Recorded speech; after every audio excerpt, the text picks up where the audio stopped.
रात अकेली है। ओए होए बसंती। डिम्पल, शर्म नहीं आती अपनी मम्मी को सीटी मारते हुए? हाँ? अब मम्मी आप इस उम्र में भी ड्रीम गर्ल लगेंगी तो कोई क्या करेगा? अगर पापा सुबोध से थोड़ी सी भी ट्रेनिंग लेते ना तो वो भी ऐसे ही सीटी मारते।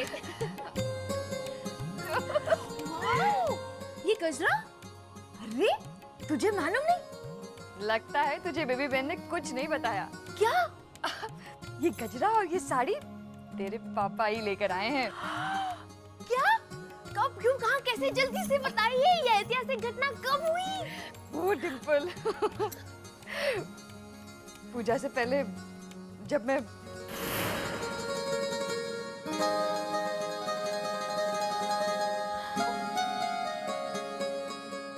लीला, गजरा लेकर आया हूं मैं तुम्हारे लिए। वो धनी के बगल में फूल बेचने वाला लड़का, क्या नाम है उसका? छोड़िए ना, कुछ भी हो। छोड़िए क्यों? वैसे मैंने लिखा भी है डायरी में उसका नाम। मैंने कहा आप मेरे लिए गजरा लाए, यही बहुत बड़ी बात है। मुझे तो याद भी नहीं कि इससे पहले आप मेरे लिए कब गजरा लाए थे। मुझे याद है लीला, मुझे याद है। हाँ, 1986 में 12 दिसंबर को, हाँ 12 दिसंबर को वो फ्रूट वाले के पास 1.5 रुपए छुटे नहीं थे, तो उसने बाजू वाले फूल वाले से मुझे गजरा लेकर दिया था। वैसे गजरा अच्छा लगा ना तुम्हें? आपने मेरे जूड़े में गजरा लगाया, ये ज्यादा अच्छा लगा। वैसे मैं साड़ी भी लाया हूँ तुम्हारे लिए। साड़ी? ये साड़ी।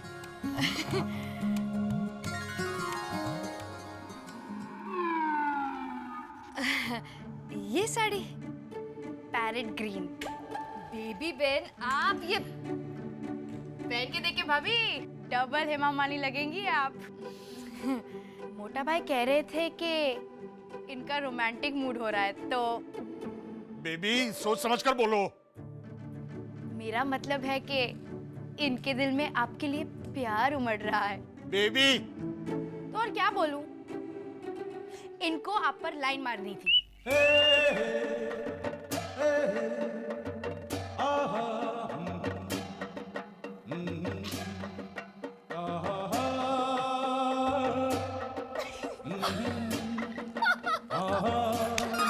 बेबी भाई बिना बिंदास कुछ भी बोल देती है। लगता है पापा में रोमांटिक आत्मा घुस गई है। अच्छा, जा जाके सो जा, मैं जाके खिड़की दरवाजे बंद करती हूँ। वो सब तो हो जाएगा, आप जाइए, पापा को रोमांस का अच्छा लेक्चर दीजिए। हाँ, वैसे आइडिया बुरा नहीं है। अरे नहीं नहीं, वो तो अभी इस सोच में डूबे होंगे कि बा ने जो झगड़े का दूसरा कारण वो पूरा अध्याय बताया है ना, वो क्या हो सकता है। नहीं नहीं, उस सोच में तो प्रवीण काका डूबे होंगे। माँ के जेम्स बॉन्ड को सीधा करना ही पड़ेगा। एक चादर बिछाने को कहा था, लेकिन नहीं, कहने लगे प्रवीणा 10 बज गए। ओपन हाउस में ये मुद्दा मैं जरूर उठाने वाली हूँ। शेख चली, उठो। कौन शेख चिल्ली? तुम और कौन? हाँ? बा ने जो वो दूसरा मुद्दा नहीं बताया, उसके बारे में सोच रहे थे ना, कि कहीं वो खजाना या विल तो नहीं। तुम्हें कैसे पता? जिस तरह से तुम बैठे थे राजवीय मुद्रा में, चेहरे पे टेढ़ी स्माइल। क्या प्रवीण, मन ही मन में खजाना पा लिया, साड़ियों का शोरूम भी खोल दिया और गद्दी पे बैठे थे। एग्जैक्टली। अरे क्या एग्जैक्टली? उठो, चादर बिछाओ। तुम्हारी मन की सारी बातें मैं पढ़ सकती हूँ। अच्छा, तुम बा के मन की बात पढ़ सकती हो? वही तो प्रॉब्लम है। तुझे मन नहीं हो रहा ये जानने का कि वो दूसरा मुद्दा क्या है? अरे मन तो बहुत होता है, लेकिन बात से वो राज जान पाना नामुमकिन है। मैं हिप्नोटिज्म सीख लूं, फिर बा को हिप्नोटाइज करके सारे राज जान लूंगा। बा को हिप्नोटिज्म से बाहर नहीं निकालूंगा ऐसे ऐसे करके। बा पूरे घर में घूमती रहेगी ऐसे, जो बहस करेगा वो घर। जोग माया पे माया जाल का प्रयोग करोगे हैं? अरे वो उसी जाल में लपेट के तुम्हें कुएं में डाल देगी, और वो कोई खजाना है ये बात तुम अपने दिमाग से निकाल दो। क्यों? क्योंकि अगर खजाना होता तो बा बता देती। लेकिन बा ने क्या कहा था? वो बात नहीं है, अध्याय है, एक ऐसी कहानी जो हम सब से जुड़ी है। ये कहानी मुझे खजाने से कहीं ज्यादा इंटरेस्टिंग लगती है। मुझे तो खजाने के अलावा दूसरी किसी चीज में इंटरेस्ट ही नहीं है। ओहो प्रवीण, जरा सोचो, सोचो ये बात क्या है। बहुत सारे प्रॉब्लम्स की जड़ है, लेकिन खूबसूरत जड़ है। उसे फैलने से रोकना है, मगर काट नहीं सकते। हम सब से जुड़ी है। अगर कहानी है तो ये कहानी है किसकी? एक प्रेम कहानी में एक लीला होती है, एक अरविंद होता है जो हूँ करता है और डायरी लिखता है। ये क्या बेहुदा हरकत कर रही हो लीला, रात को 12:25 पर तुम।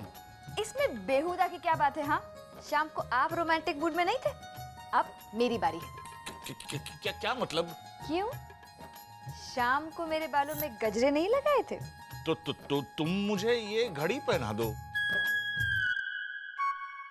अब और जो साड़ी लाए थे मेरे लिए वो? तो लीला, उसके बदले तुम मुझे पैंट शर्ट लाके दो। ओहो, ये क्या कर रही हो लीला इस उम्र में? बैठिए। अरे कोई देख लेगा तो क्या कहेगा? जरा सोचो, वो गट्टू देख लेगा तो पूरे गांव को बता देगा लीला। ऐसे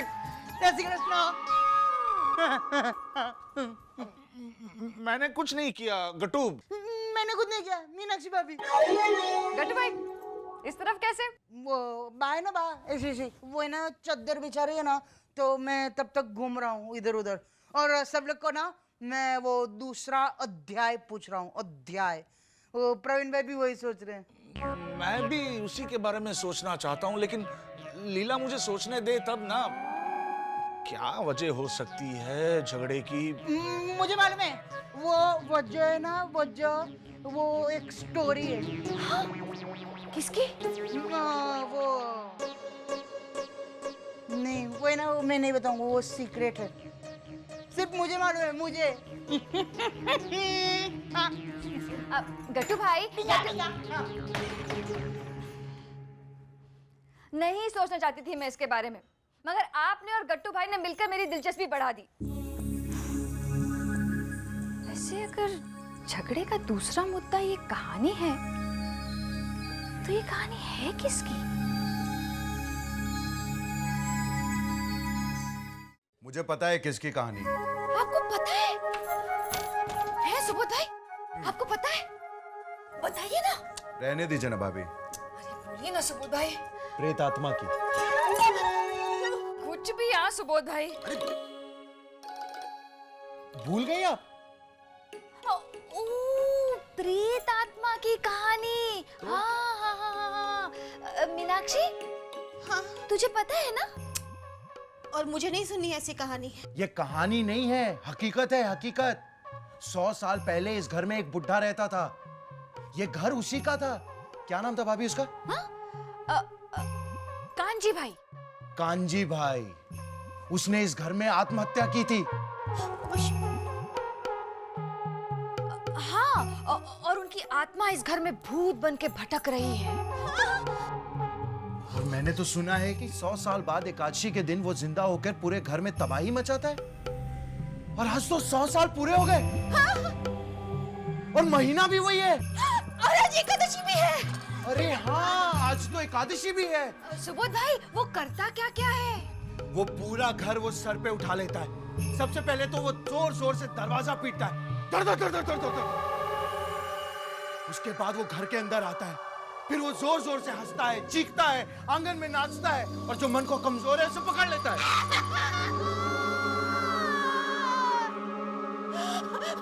मैंने कुछ नहीं किया भाभी।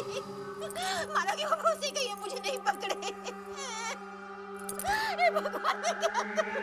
मीनाक्षी, हम लोग मजाक कर रहे थे। सुबोध भाई, उठ उठ उठ उठ। तुझे इतना सा मजाक समझ में नहीं आता मीनाक्षी। मुझे कुछ समझ में नहीं आता भाभी। अच्छा, रो मत। मैं इस लोटे में पानी भर लेती हूँ और तू जा मेन डोर बंद कर दे। जा। नहीं, पानी मैं भरती हूँ। आप वहाँ दरवाजा बंद कीजिए। और हाँ, मानो कि पापा अब यही रहना है मेरे पास। हाँ हाँ मीनाक्षी, डराने का कुछ तो फायदा हुआ। हटिए। हटो। नहीं नहीं इधर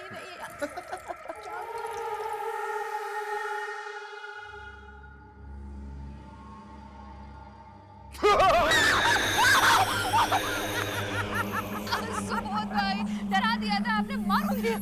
सॉरी सॉरी सॉरी, आप ये दरवाजा बंद कीजिए, मैं उधर जाता हूँ।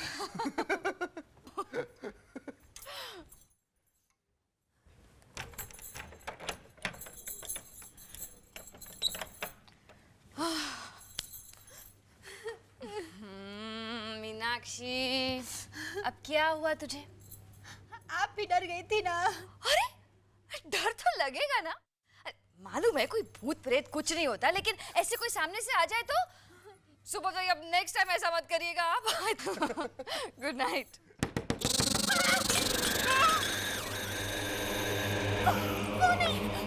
सुबोध भाई ये क्या नया मजाक है? अब आपने किसे बाहर खड़ा किया है? मैंने किसी को नहीं खड़ा किया है। मजाक कर रहे हैं ना आप? कौन है?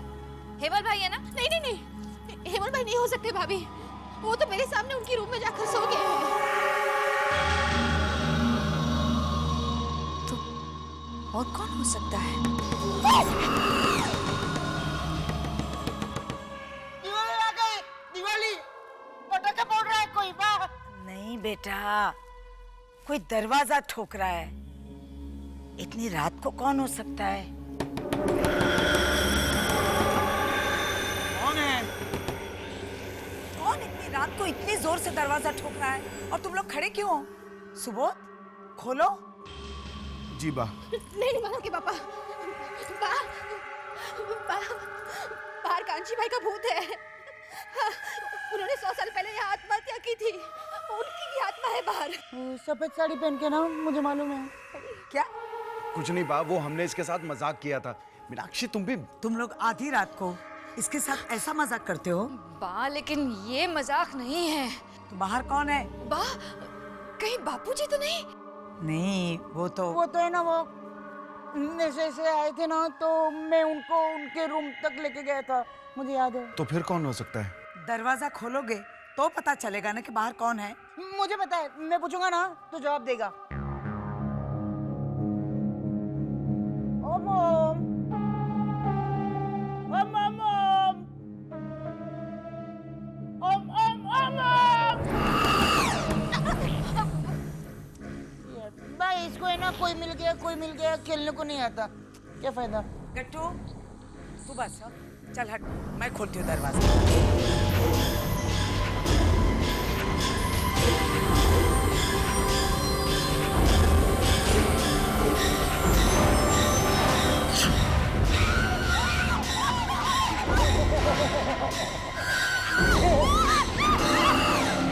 कैसे बैठना काम होता है।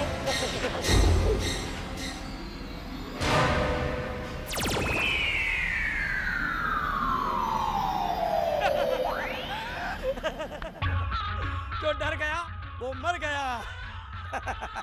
कांजी भाई आप नीचे क्यों आ गए? पहले कितने मस्त दिख रहे थे, अभी देखो अभी एकदम तुषार कुमार के जैसे दिख रहे हो। ए गट्टू, मैं तुषार कुमार जैसा लग रहा हूँ या तुषार कुमार मेरे जैसे? तुषार कुमार, आधी रात को आप हमें यहाँ डराने आए हैं तुषार कुमार? अरे नहीं नहीं बा, खड़े खड़े मुझे नींद नहीं आ रही थी बालकेश्वर में, तो मैंने सोचा आप लोगों को जगाकर सरप्राइज दे दूं। कौन सा सरप्राइज? ये कि लोहाना गुजराती क्लब मुंबई ने, अरे जहां का खास मैं मेंबर हूं, उन्होंने अपनी कास्ट की हाउसवाइफ्स के लिए एक अलग प्रकार का ब्यूटी कॉन्टेस्ट रखा है, मिसेस लोहाना लेडी कॉन्टेस्ट। ये बात बताने आप आधी रात को यहाँ आए हैं ऐसे दरवाजा पीट कर? अरे नहीं, मैं तो ये बताने आया हूँ, मैंने 4 के नाम 4 फॉर्म भर दिए हैं, ताकि दूसरा, तीसरा या चौथा गुम हो जाए तो पहला काम आ सकता है ना। ये हुई सरप्राइज वाली खबर। क्या है ना कि अगर ये खबर आप हमें सुबह में सुनाते तो शायद हमें समझ में नहीं आता, है ना?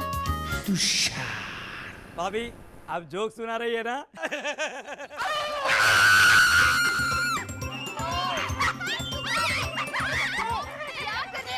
अरे गट्टू, अरे गट्टू, बस वो करिए। मास्क 4 के लिए है। हो बहुत अच्छा है। अगर ये मास्क पहन के चारूबाला बहन रैंप पे उतरेंगी तब तो जीतेंगी ही जीतेंगी। भाभी आप फिर से जोक कर रही है ना? वाह, मुंह मत बिगाड़िए। रियल सरप्राइज तो ये है, हमारी क्लब ने इस कॉन्टेस्ट के 3 जज में से एक जज आपको चुन लिया है। वाह! अरे वाह, मुझे क्यों? क्योंकि वाह, हम सब का मानना है कि आप हमारे समाज की सबसे इम्पोर्टेंट और इंस्पायरिंग हस्ती है और आप जैसा निष्पक्ष फैसला और कोई नहीं कर सकता। इसलिए मैं लोहाना क्लब की ओर से आपसे उम्मीद करता हूँ आप हमें नाउम्मीद नहीं करेंगी। बा को 100% हाँ बोलना चाहिए। हाँ, उनको कितनी रिस्पेक्ट मिलेगी वहाँ। हालांकि मैं ये सब ब्यूटी फ्यूटी कॉन्टेस्ट को फालतू समझता हूँ। मोटा भाई, जिसमें बा जज हो वो फालतू कैसे हो सकता है? बिल्कुल। हम सब मिलके मनाएंगे बा को हाँ बोलने के लिए। हाँ, और सुनो, निगोशिएशन के लिए मैं जाऊंगा। क्या क्या क्या? नेगोशिएशन मतलब? अरे निगोशिएशन मतलब क्या? अरे कितने सारे पॉइंट डिस्कस करने पड़ेंगे। हमारी बात फालतू थोड़ी ना जो फ्री में जज करने चली जाएगी। अरे भाई, बाकायदा फैमिली को ले जाने के लिए और छोड़ने के लिए गाड़ी ऐसी होनी चाहिए। हाँ, जो शॉल उड़ाएंगे वो प्योर वुलन की होनी चाहिए, साथ में 1 लाख रुपए का चेक। चुप कर। इस तरह कोई पैसे मांगता है क्या? अरे क्यों नहीं मांगता भाई? आप सिर्फ 125 रुपए के लिए अपने क्लाइंट के पीछे नहीं पड़े रहते? वो मर गया तो उसकी बीवी के पीछे, बीवी मर गई तो उसके बेटे के पीछे, और बेटा मर गया तो उसके पोते के पीछे। अरे वो सब बीमा कंपनी के हक के पैसे होते हैं, बेवकूफ। एक तो वो सब बेचारे बा को इतनी रिस्पेक्ट देने जा रहे हैं और ऊपर से तू। अरे रिस्पेक्ट लेके ब्याज पे चढ़ाएंगे क्या? अरे मोटा भाई, आप उनकी पॉलिसी समझिए। वो बाकी टैलेंट और इमेज को फ्री में यूज करना चाहते हैं रिस्पेक्ट देने के बहाने। इसीलिए तो बा के हक के पैसे में लेना, यानी मतलब बा को दिलवाना चाहता हूँ।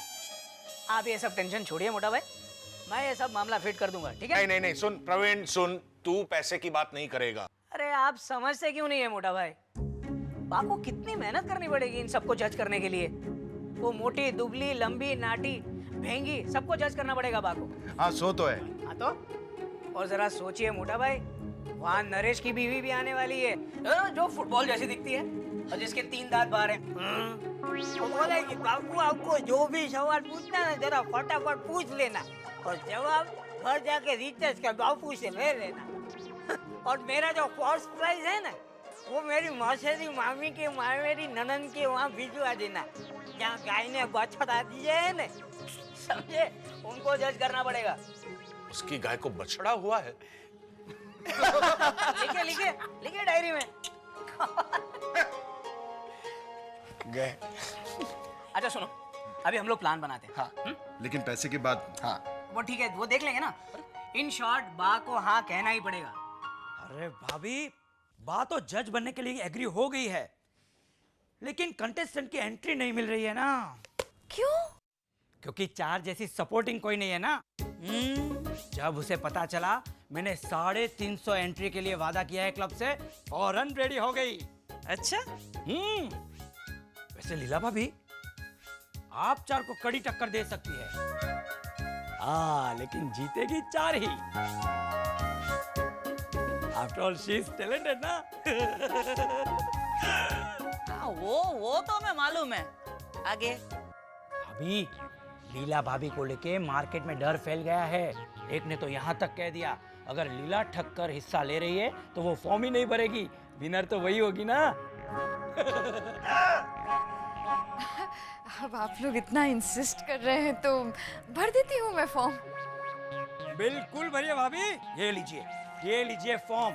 भाभी, आप भी ये फॉर्म ले लीजिए। अब ये भरेगी, आप करेगी तो 3 फॉर्म हो जाएंगे और एक फॉर्म में मीनाक्षी भाभी से भरवा लूंगा, यानी हो गए 4 और बाकी रहे सिर्फ 340। Yes, I am so excited भाभी, मैं अभी फॉर्म भरवा के आता हूँ। सजना है मुझे कॉन्टेस्ट के लिए। Thank you.